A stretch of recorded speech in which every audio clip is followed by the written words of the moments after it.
আসসালামু আলাইকুম ওরহমতুল্লাহি ওয়াবারাকাতু।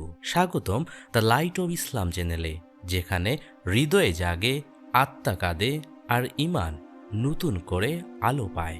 আজকের এই ভিডিওটি শুধু একটি আলোচনা নয়, আজকের এই ভিডিওটি আপনার জীবনের দৃষ্টিভঙ্গি বদলে দিতে পারে। আপনি কি জানেন, কেউ শুধু কন্যা সন্তান পায়, কেউ শুধু পুত্র সন্তান পায়, কেউ দুটোই পায়, আর কেউ বছরের পর বছর দোয়া করেও নিঃসন্তান থাকে। কেন এমন হয়? এটি কি কাকতালীয়, নাকি আল্লাহর কোনো গোপন হিকমা? আজ আমরা জানব আল্লাহ কাকে ছেলে দেন, কাকে মেয়ে দেন, আর কাকে কিছুই দেন না। এর পিছনে কি রহস্য লুকিয়ে আছে? এই ভিডিওটি এমন একটি বাস্তব সত্য তুলে ধরবে যা হয়তো আপনার চোখে পানি এনে দেবে আর হৃদয়ে আল্লাহর উপর নতুন ভরসা তৈরি করবে। তাই অনুরোধ, ভিডিওটি শেষ পর্যন্ত দেখুন, কারণ শেষ অংশে রয়েছে এমন এক দোয়া যা বহু নিঃসন্তান দম্পতির জীবনে আশার আলো জ্বালিয়েছে।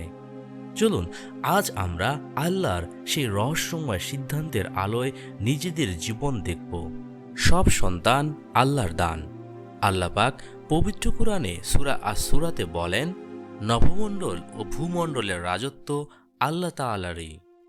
তিনি যা ইচ্ছা সৃষ্টি করেন, যাকে ইচ্ছা কন্যা সন্তান এবং যাকে ইচ্ছা পুত্র সন্তান দান করেন, অথবা তাদেরকে দান করেন পুত্র ও কন্যা সন্তান উভয়ই, এবং যাকে ইচ্ছা বন্ধ্যা করে দেন।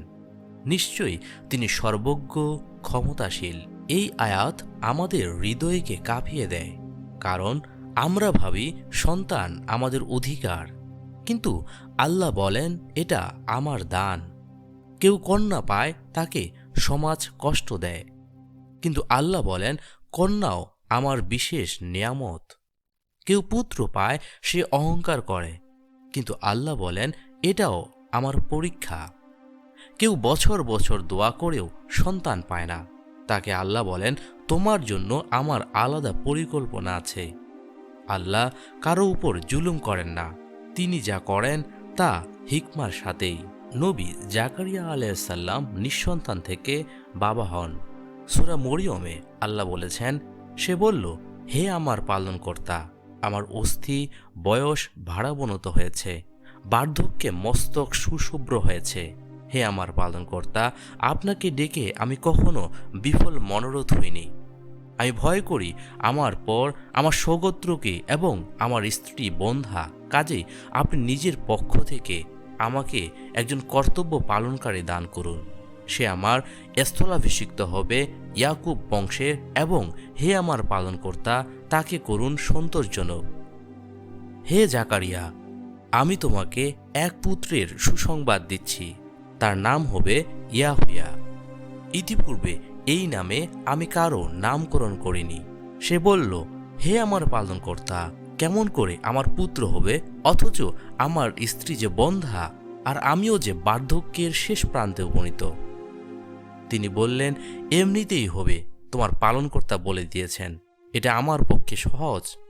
আমি তো পূর্বে তোমাকে সৃষ্টি করেছি এবং তুমি কিছুই ছিলে না।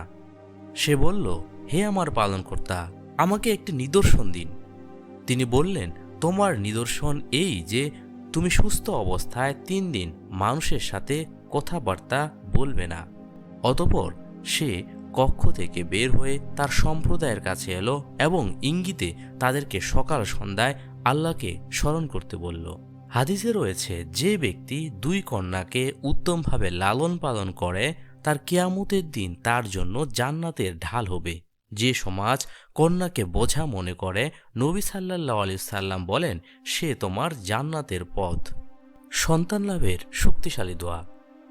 নবী জাকারিয়া আলাইহিস সালামের দোয়া, হে আমার রব, আমাকে একা ছেড়ে দিও না, তুমি তো শ্রেষ্ঠ উত্তরাধিকারী। সূরা আল আম্বিয়া আয়াত 89। জাকারিয়া আলাইহিস সালাম বৃদ্ধ, স্ত্রী বন্ধ্যা, তবুও আশা ছাড়েননি। এই দোয়া আমাদের শেখায় আল্লাহর কাছে অসম্ভব নেই। নবী ইব্রাহিম আলাইহিস সালামের দোয়া, হে আমার রব, আমাকে নেক সন্তান দান করুন। সূরা আস-সাফফাত আয়াত 100।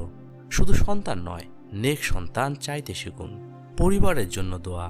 হে আমাদের রব, আমাদের স্ত্রী ও সন্তানদেরকে চোখের শীতলতা বানিয়ে দিন। সূরা আল ফুরকান আয়াত ৭৪। কখন দোয়া করবেন? তাহাজ্জুদের সময়, আজানের পর, সিজদায়, রোজা ভাঙ্গার আগে। আল্লাহ দেরি করেন কিন্তু ভুল করেন না। আপনার দোয়া অবশ্যই শোনেন। প্রিয় ভাই ও বোনেরা, আজকের এই কথাগুলি যদি আপনার হৃদয়ের ভেতরে সামান্য হলেও নড়াচড়া সৃষ্টি করে, তাহলে মনে রাখবেন, এটা কাকতালীয় নয়, এটা আল্লাহর পক্ষ থেকেই একটি বার্তা। আপনার চোখে যদি পানি এসে থাকে, আপনার মনে যদি নতুন ভরসা জন্মায়, তাহলে বুঝবেন আল্লাহ এখনও আপনার দোয়া শুনছেন। হয়তো আপনি কন্যা পেয়েছেন, আল্লাহ আপনাকে জান্নাতের দরজা দেখিয়েছেন। হয়তো আপনি পুত্র পেয়েছেন, আল্লাহ আপনাকে আমানতের দায়িত্ব দিয়েছেন। আর হয়তো এখনও নিঃসন্তান। তাহলে জেনে রাখুন, আপনার জন্য আল্লাহর কাছে রয়েছে একটি বিশেষ রহস্যময় পরিকল্পনা। তাই হতাশ হবেন না, অভিযোগ করবেন না, বরং বলুন, হে আল্লাহ, তুমি যা দাও তাই আমার জন্য সর্বোত্তম। ভিডিওটি যদি ভালো লেগে থাকে, তাহলে একটি লাইক দিয়ে আমাদের উৎসাহ দিন। চ্যানেলটি সাবস্ক্রাইব করুন আর এই বার্তাটি ছড়িয়ে দিন, যাতে আরেকটি হৃদয়ও আলোর পথ খুঁজে পায়। আমি আবার দেখা করব নতুন কোনো সত্য নিয়ে, নতুন কোনো আয়াতের আলো নিয়ে। ততক্ষণ পর্যন্ত আল্লাহ হাফেজ।